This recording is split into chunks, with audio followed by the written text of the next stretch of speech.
औज़ुबिल्लाहिमिनश्शैतानिर्रजीम बिस्मिल्लाहिर्रहमानिर्रहीम। शुरू अल्लाह के नाम से जो बड़ा मेहरबान निहायत रहम वाला है। अस्सलाम वालेकुम व्यूअर्स, मैं लैला खान अपने चैनल में आपको खुशामदीद कहती हूँ। आप लोगों के लिए बहुत सारी दुआएं कि अल्लाह ताला आपकी तमाम परेशानियां दूर फरमाए। अल्लाह ताला अगर कोई कर्ज में मुब्तला है तो उसको कर्ज की परेशानी से निजात दिलाए। अगर कोई बीमार है तो अल्लाह ताला उसे शिफा अता फरमाए, सेहत के साथ लंबी जिंदगी अता फरमाए। और अगर कोई शख्स जो है वो रिस्क की तंगी से परेशान है तो अल्लाह ताला खुला रिस्क गैर से उसके लिए रिस्क का इंतजाम करते, आमीन। और स्टूडेंट्स के लिए खास दुआ है क्योंकि एग्जाम्स का दौर है, सब बच्चे जो है हर क्लास के एग्जाम हो रहे हैं, तो सबके लिए दुआ है कि अल्लाह ताला सबको आला नंबरों से कामयाबी अता फरमाए, आमीन। बस आज मैं आपसे जो वजीफा शेयर करने जा रही हूँ, ये ऐसा वजीफा है जो हर मैदान में आपकी को कामयाबी दिला सकता है। चाहे दुनिया की कोई आपकी रुकावट बनी हुई है या आखिरत आप संवारना चाहते हैं, कोई भी आपका मामला है दुनिया का, और तो आप इस अमल को कर सकते हैं। आपको कोई बंदिश है,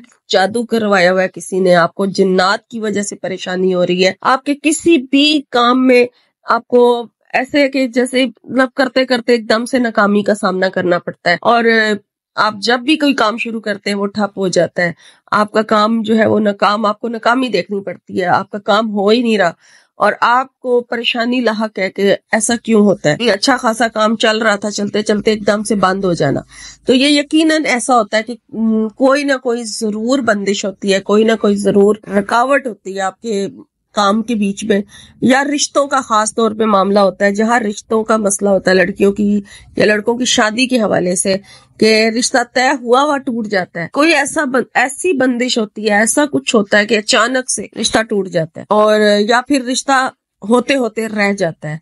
ऐसी कोई बंदिश, कोई रुकावट आ जाती है, किसी किस्म का कोई भी मसला होता है इस हवाले से, रिश्तों के हवाले से, तो उसमें कामयाबी के लिए, या आप नौकरी कर रहे हैं, नौकरी में एकदम से आपको कोई मसला आ गया, आपको अपने ओहदे से हटा दिया गया, आपको वो ओहदा छीन कर आपको नीचे लाया गया, तो ये भी एक किस्म का प्रॉब्लम है, यहाँ पे भी आपको नाकामी देखनी पड़ी। फिर एक आप वीजा के लिए अप्लाई करते हैं, बैरून मुल्क जाना चाहते हैं, और आपका वीजा लगते लगते एकदम से एंड पे आके आपका वीजा लगना जो है वो नाकाम हो जाते हैं, आपको रिजेक्ट कर दिया जाता है, आपका वीजा नहीं लग रहा। कोई भी ऐसा मामला जिसमें रुकावट है, बंदिश है, आप चाहते हैं आपको कामयाबी मिले, स्टूडेंट्स हैं अपने एग्जाम में कामयाबी के लिए करना चाहें, जैसे आप लोग मांग रहे थे कि कोई ऐसा वजीफा दें कि हमारे जो है हमें एग्जाम में कामयाबी हासिल हो, तो उस हवाले से ये वजीफा हर मैदान में कामयाबी के लिए, हर रुकावट बंदिश दूर करने के लिए, हर हाजत को पूरा करवाने का अमल है जो आज आपसे शेयर कर रही हूँ। और इंशाल्लाह इस अमल को करने से आपका वो काम 7 दिन के अंदर अंदर पूरा हो जाएगा। तो 7 दिन के अंदर अंदर आपका काम हो जाएगा इंशाल्लाह। इस अमल को पूरे यकीन के साथ करें और पूरे ही तवज्जो के साथ करें, तो इंशाल्लाह ताला आपका वो काम, जिस मकसद के लिए भी, अगर कोई हाजत भी अल्लाह के सामने आप पेश करना चाहते हैं, एक हाजत है या आपकी 1000 हाजात है, जो आप दुआ मांगना चाहते हैं इस वजीफे के साथ आप मांग सकते हैं।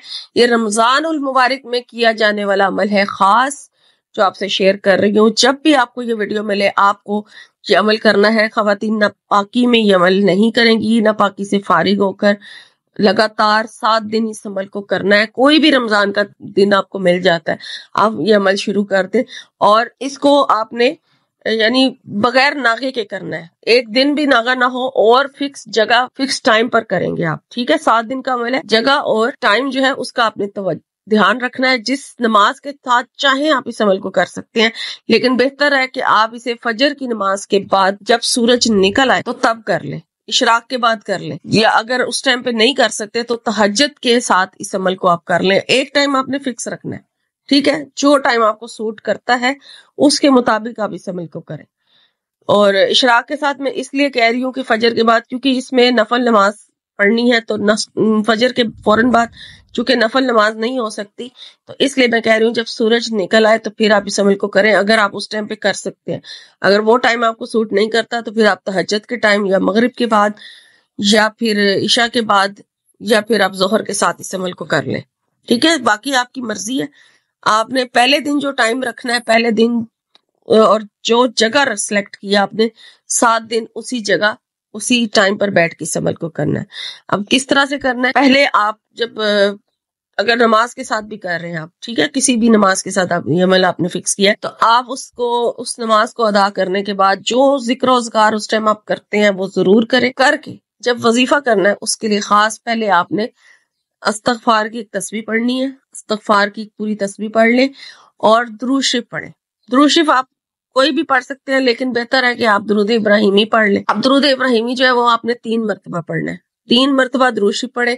درود شریف پڑھنے کے بعد پھر بسم اللہ الرحمن الرحیم. پہلے نفل نماز کا آپ کو بتا دوں کہ پہلے آپ نے حاجت کے 2 رکعت جو ہے نا نفل نماز ادا کرنے ہیں. نفل نماز کس طرح پڑھنی ہے کہ پہلی رکعت میں آپ نے سورہ فاتحہ کے بعد سورہ کوثر پڑھنی ہے 1 مرتبہ، اور دوسری رکعت میں آپ جو ہے وہ سورہ اخلاص ہی پڑھ لیں. ٹھیک ہے، فاتحہ کے بعد سورہ فاتحہ کے بعد سورہ اخلاص پڑھ لیں. پہلی رکعت میں سورہ کوثر. اس طرح سے آپ کی نفل نماز ہوگی حاجت کی نیت سے. پھر اس کے بعد آپ بیٹھ کے تسبیح کریں استغفار کی، اور اس کے بعد درود شریف پڑھیں.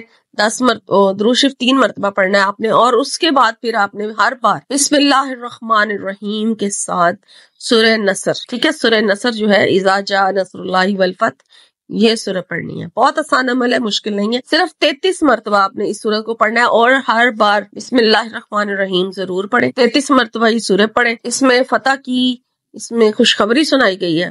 اس میں اللہ تعالیٰ نے خوشخبری سنائی ہے نبی پاک صلی اللہ علیہ وسلم کو اس سورے میں.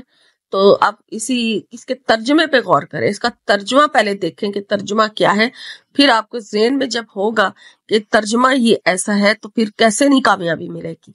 تو ترجمے کو ذہن میں رکھتے ہوئے آپ اس سورے کو 33 مرتبہ پڑھیں، ہر بار بسم اللہ کے ساتھ سورہ نصر کو.